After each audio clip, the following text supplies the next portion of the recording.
창세기 3장 1절에서 8절 말씀 함께 봉독을 하겠습니다. 찾으신 줄 알고 1절부터 제가 봉독을 하겠습니다. 그런데 뱀은 여호와 하나님이 지으신 들짐승 중에 가장 강교하니라. 뱀이 여자에게 물어 이르되 하나님이 참으로 너희에게 동산 모든 나무의 열매를 먹지 말라 하시더냐.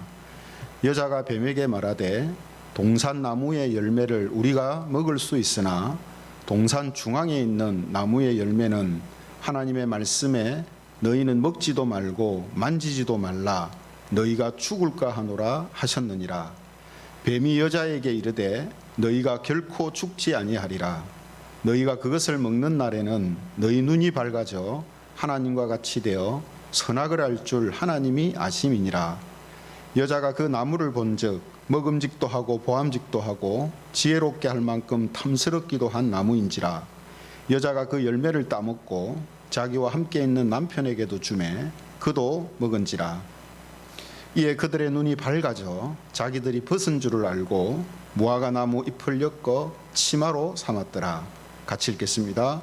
그들이 그날 바람이 불 때 동산에 거니시는 여호와 하나님의 소리를 듣고 아담과 그의 아내가 여호와 하나님의 낯을 피하여 동산 나무 사이에 숨은지라.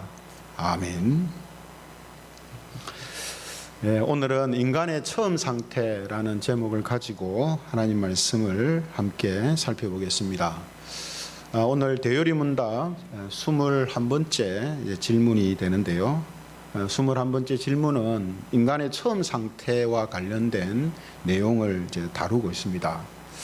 그래서 사람들은 오래전부터 인간이 태어날 때 그 처음 상태가 선한 존재인지 악한 존재인지 그것을 궁금해 했었거든요. 그래서 오래전부터 어떤 학자들은 인간은 본선적으로 선하다 하는 성선설을 주장하기도 했고요. 또 어떤 학자들은 인간은 태어날 때부터 악하다, 본성이 악하다 해서 성악설이라는 것을 주장을 했습니다. 이렇게 의견이 갈라지는 이유는 뭐겠습니까? 선한 모습도 있고 또 선한 본성도 있고 악한 본성도 있고 인간을 보니까 이 두 가지 양면이 다 보이더라는 거죠. 그죠? 근데 여러분, 우리가 답부터 말하자면 성선설과 성악설을 주장하는 이유가 두 가지 모습이 다 보이기 때문이라 했잖아요. 그죠? 그럼 왜 그렇습니까? 우리가 알고 있는 것처럼 하나님께서 사람을 선하게 창조하셨는데 그 죄로 인하여서 사람들이 악함이 드러나고 악한 본성을 가진 자들로 바뀌었기 때문에 이 선한 모습과 악한 모습들이 같이 공존하고 있는 것이죠. 그래서 사람들은 헷갈려 하는 겁니다. 사람이 선한 존재 같기는 한데 또 보면 악한 존재 같고 악한 본성을 타고난 것 같은데 또 선한 본성이 있는 것 같고 이런 이유가 바로 성경이 우리에게 알려주는 그 이유에 있다라는 것이죠. 그래서 오늘 이 시간에는 인간을 창조하신 하나님께서는 인간의 처음 상태를 무엇이라고 말씀하고 계시는가 하는 것을 함께 살펴보겠습니다. 그래서 웨스트민스터 대요리 문답 21번째 질문을 보면요. 앞에 화면을 보시면 나오는데 사람은 하나님이 처음 창조하실 때의 상태를 계속 유지했습니까? 이렇게 질문하고 있습니다. 그러면 하나님이 처음 창조하실 때의 사람의 상태가 어땠는지를 알아야 되잖아요. 그래야 계속 유지가 되고 있는지 바뀌었는지 알 수가 있지 않겠습니까? 그죠? 아무튼 이 질문에 대한 대요리 문답의 답은 파란 글씨로 적혀 있는 그 답입니다. 같이 한번 읽어보겠습니다. 답만 읽어볼게요. 시작. 우리의 첫 조상은 자유의지가 있었지만 사탄의 유혹을 받아 금지된 열매를 먹어서 하나님의 계명을 어겼습니다. 그럼으로써 그들은 창조되었을 때에 무죄한 상태에서 타락하였습니다.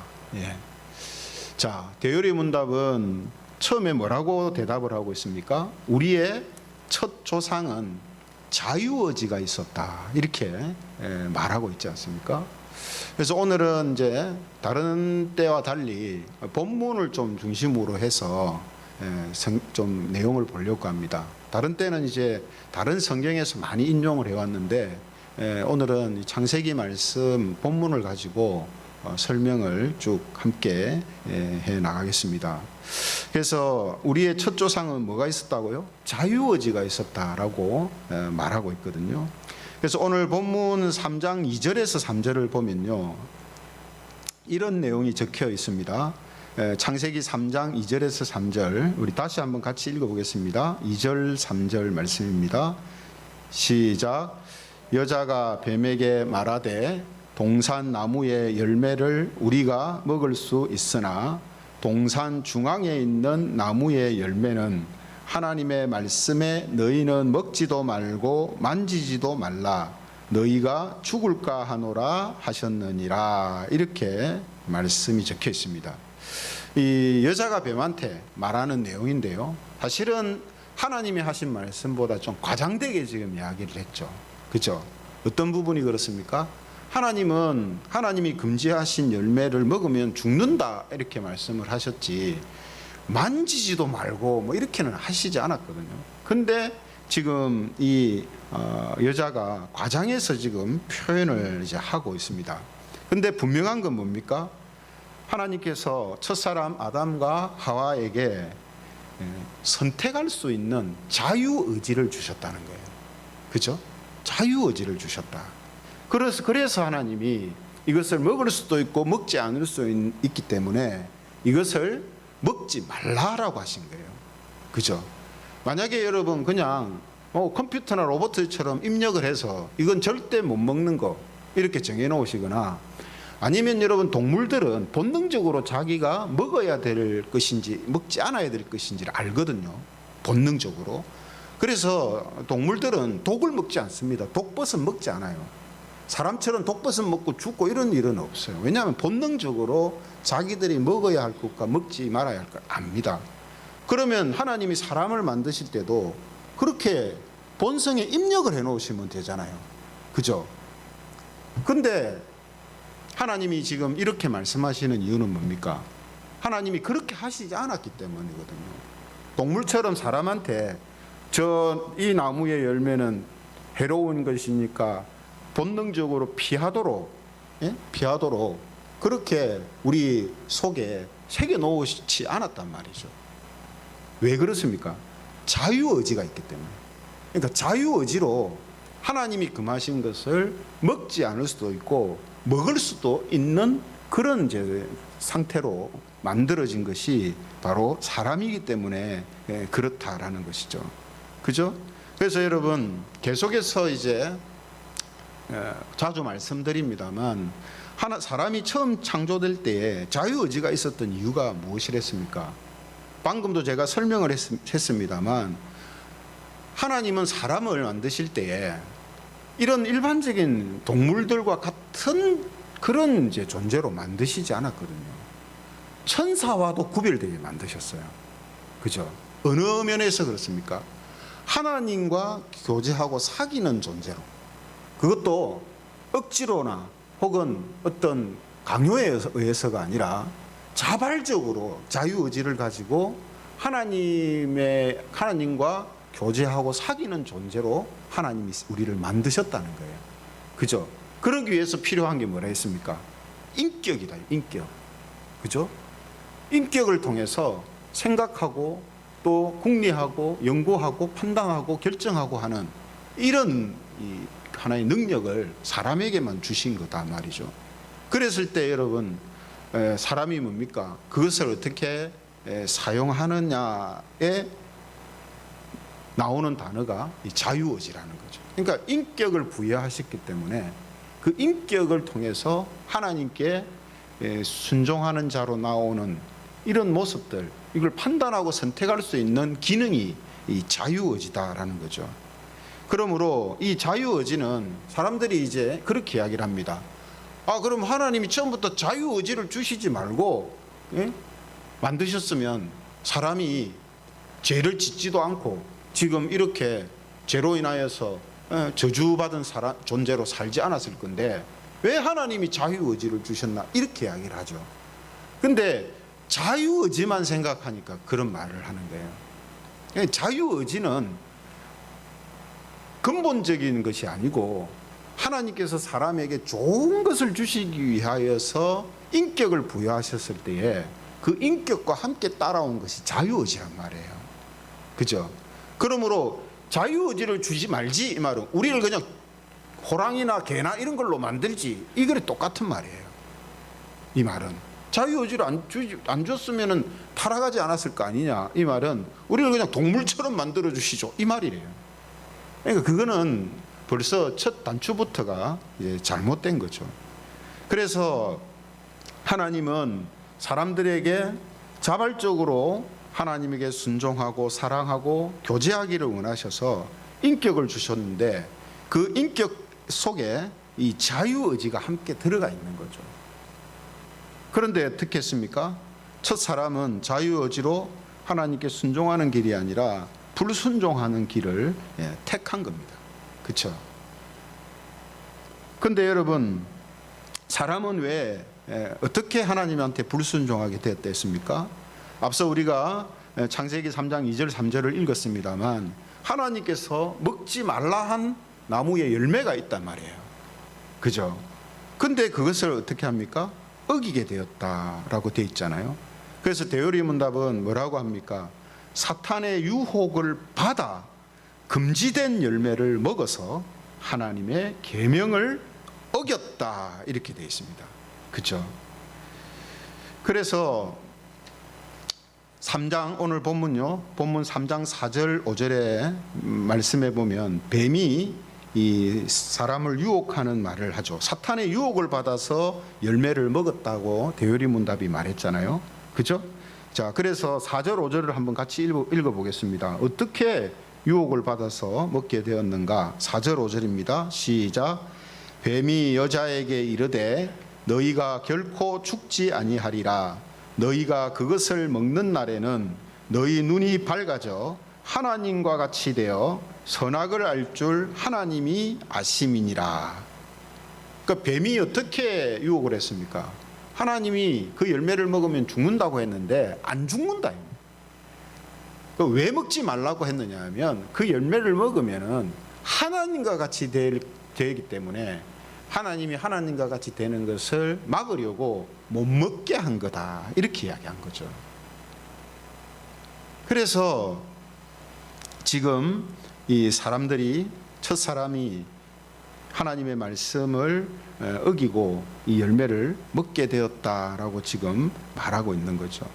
근데 여기 보면요, 창세기에 나오는 이 뱀을 사탄이다 이렇게 이야기했잖아요. 그렇죠? 우리가 보고 있는 창세기는 뱀이라고 되어 있는데 대요리문답은 사탄의 유혹을 받았다 이렇게 되어 있잖아요. 그죠? 왜 그런가 하면 다른 성경에 보면 이 첫 사람을 유혹했던 뱀이 사탄이 가장한 것이다라고 말씀하고 있기 때문입니다. 그래서 고린도후서 11장 3절에서 4절의 말씀을 보면 이런 말씀이 있습니다. 고린도후서 11장 3절 4절입니다. 앞을 보시면서 같이 한번 읽어보겠습니다. 시작. 뱀이 그 관계로 하와를 미혹한 것 같이 너희 마음이 그리스도를 향하는 진실함과 깨끗함에서 떠나 부패할까 두려워하노라. 만일 누가 가서 우리가 전파하지 아니한 다른 예수를 전파하거나 혹은 너희가 받지 아니한 다른 영을 받게 하거나 혹은 너희가 받지 아니한 다른 복음을 받게 할 때는 너희가 잘 용납하는구나. 여기 보면은 뱀이 그 관계로 하와를 미혹함 같이라고 지금 이제 말씀하고 있잖아요. 그죠? 그 미혹을 통해서 어떤 일이 일어났다고 되어 있습니까? 그리스도를 향하는 진실함과 깨끗함에서 떠나 부패할까 두려워한다라고 그렇게 말씀하고 있지 않습니까? 그죠? 그래서 지금 이 고린도후서의 이 말씀은 왜 이 뱀이 하와를 미혹한 것을 이야기를 하는가 하면 사탄에 대하여서 지금 설명을 하면서 이런 말씀을 지금 함께 하고 있는 것입니다. 그래서 이 11장 3절에는 저렇게 지금 되어 있습니다만 또 14절에 보면은 고린도후서 11장 14절에 보면 사탄도 자기를 광명의 천사로 가장하나니라는 말씀을 하거든요. 그러니까 사탄이 어떻게 역사하는가 하는 것을 설명하면서 이 11장 3절에 뱀이 하와를 유혹했을 때 이야기를 하고 있는 겁니다. 왜 그렇다고요? 이 뱀이 바로 사탄이 가장한 것이기 때문에 그렇다는 거죠. 또 한 구절을 보면요, 요한계시록 12장 9절에 이런 말씀이 있습니다. 요한계시록 12장 9절 같이 읽겠습니다. 시작. 큰 용이 내쫓기니 옛 뱀 곧 마귀라고도 하고 사탄이라고도 하며 온 천하를 꿰는 자라. 그가 땅으로 내쫓기니 그의 사자들도 그와 함께 내쫓기니라. 여기 보면 옛 뱀 이렇게 돼 있잖아요. 옛 뱀은 누구를 말하냐면 첫사람을 유혹했던 뱀을 말합니다. 근데 그 옛 뱀을 뭐라고 합니까? 곧 마귀라고도 하고 사탄이라고도 한다 이렇게 돼 있잖아요. 그렇죠? 그래서 대요리 문답은 첫사람을 유혹한 이 뱀을 사탄의 유혹이다 이렇게 표현을 이제 하고 있는 것입니다. 그렇죠? 그런데 이 사탄이 하와에게 하나님이 먹지 말라고 한 열매를 먹으면 죽는 것이 아니라 하나님과 같이 된다라고 유혹을 이제 한 거죠. 그렇죠? 그래서 하와와 아담은 이 유혹을 이기지 못하고 열매를 먹고 하나님의 계명을 어기게 된 것입니다. 그리고 그 어긴 결과가 어떻게 되었다라고 설명하냐면 우리 대요리 문답 화면을 다시 한번 보여주세요. 예, 거기 중간에 보면 뭐라고 되어 있습니까? 그럼으로써 그들은 창조되었을 때에 무죄한 상태에서 타락하였습니다. 이렇게 말하고 있습니다. 그러니까 하나님이 처음 사람을 창조하셨을 때는 무죄한 상태라는, 죄라는 것이 무엇인지를 모르는 상태, 죄를 지을 수 없는 그런 어떤 상황 속에 있었다라는 거죠. 그렇죠? 선한 상태였다 그런 뜻입니다.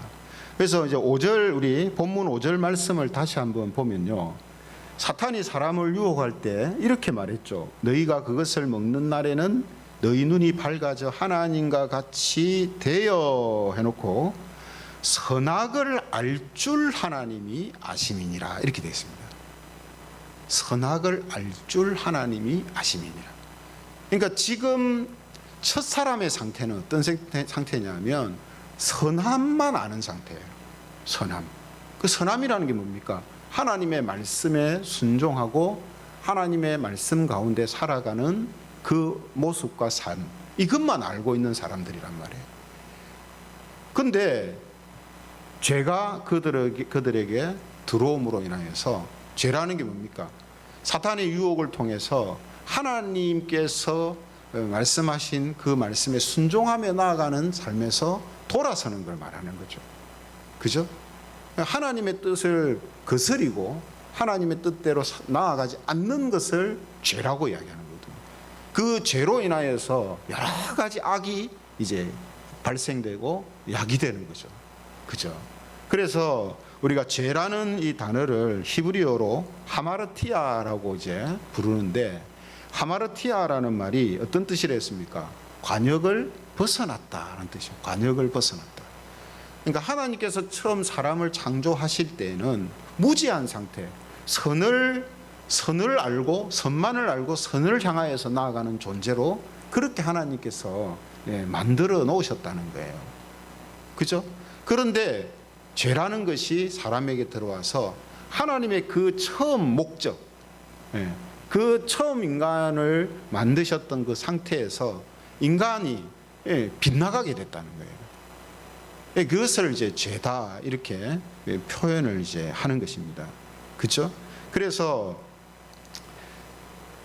사람들은 하나님의 그 말씀을 어김을 통하여서 무죄한 상태에서 타락되어졌고, 그로 인해서 죄가 들어옴으로 인해서 악을 행하는 사람들로 이제 바뀌게 됐다라는 사실을 우리가 알게 됩니다. 따라서 대의문답 21번의 질문이 뭐였습니까?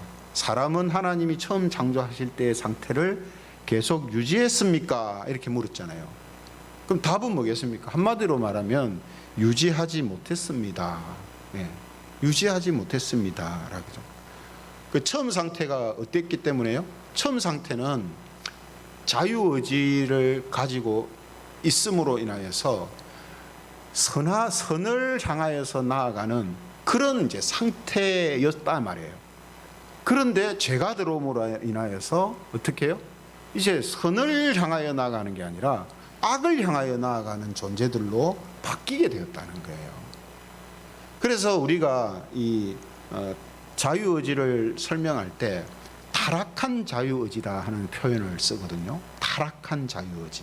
그게 무슨 말이냐면, 우리가 하나님이 우리를 처음 만들었을 때의 상태의 자유의지는 선을 향하여 나아가는 자유의지와 또 악을 향하여 나아가는 자유의지를 함께 갖고 있었어요.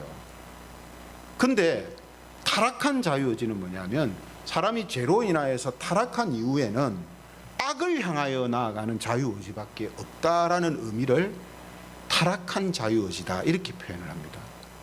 그래서 사람은요, 가만히 놔두면 선을 택할 수도 있고 악을 택할 수도 있는 게 아니라 악으로 나갑니다. 악으로. 그럼 우리는 생각할 때 이렇게 생각합니다. 사람이 보면은 본성적으로 착해서 선하게 사는 사람도 있는데, 이렇게 이야기하죠. 악하게 사는 사람도 있지만 사람이 태어날 때부터 선해서 착하게 살아가는 사람도 있는데, 그 사람은 그러면 타락한 자유의지가 없는 거 아니야? 이렇게 생각할 수 있단 말이에요. 근데 여러분, 그 말은 타락이라는 개념을 잘못 잡고 있기 때문에. 타락이 뭡니까? 타락. 뭐가 악이고 죄죠? 뭐가 타락이죠? 착하게 안 사는 게 타락입니까? 그건요, 타락한 사람들에게서 나타나는 하나의 현상이에요. 그 자체가 타락이 아닙니다. 만약에 악하게 살고 못된 짓 하고 살고 하는 그게 타락이라면, 그럼 착하게 살고 선하게 살고 좋은 일 하면서 사는 사람은 타락 안 한 사람입니까? 그건 세상에서 말하는 윤리 도덕적인 개념에서의 타락의 기준이지 성경이 말하는 기준이 아니에요. 성경에서 말하는 타락의 기준은 오늘 내용에도 분명히 나옵니다만 하나님에게 불순종하는 겁니다. 하나님을 인정하지 않고 하나님의 말씀을 어기면서 살아가는 것을 타락이라고 이야기하는 거예요. 그러면 아무리 여러분 다른 사람에 비해서 태어날 때부터 사람이 온순하고 착하고 그렇다고 해서 이 사람이 그래서 하나님을 무조건 믿는 사람이 있습니까? 없어요, 여러분. 그러니까 여러분, 사람은 성경적인 관점에서 볼 때 모두가 타락한 사람들입니다. 타락한 자유의지밖에 없어요. 그 타락한 자유의지를 가지고 하나님을 거부하고 하나님을 인정하지 않으면서 윤리 도덕적으로 착하게 사는 사람이 있는가 하면 악하게 사는 사람이 있는 거지, 사람 자체가 타락하지 않은 사람은 없다는 말이에요. 하나님의 기준으로 볼 때. 그죠?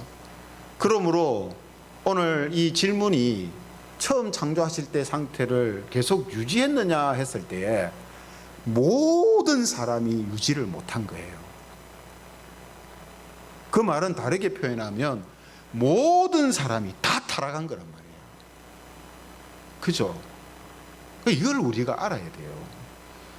이거를 우리도 좀 헷갈려 할 때가 있다면 헷갈려. 예. 어떻게 헷갈립니까? 제가 방금 설명한 것처럼 타락을 윤리 도덕적인 것을 기준으로 타락했다 안 했다를 생각을 한단 말이에요. 이런 생각이 확대되면은 또 이런 생각이 자기의 삶에 영향을 미치면 어떻게 되냐면, 예수 안 믿어도 뭐 착하게 살면 괜찮지 않나 이렇게 생각합니다. 교회 안 나와도 뭐 착하게 살면 돼, 일단 되는 거 아니야? 이렇게 생각해요. 여러분, 세상 사람들은 그렇게 생각해도 교인들은 그렇게 생각하면 절대로 안 됩니다.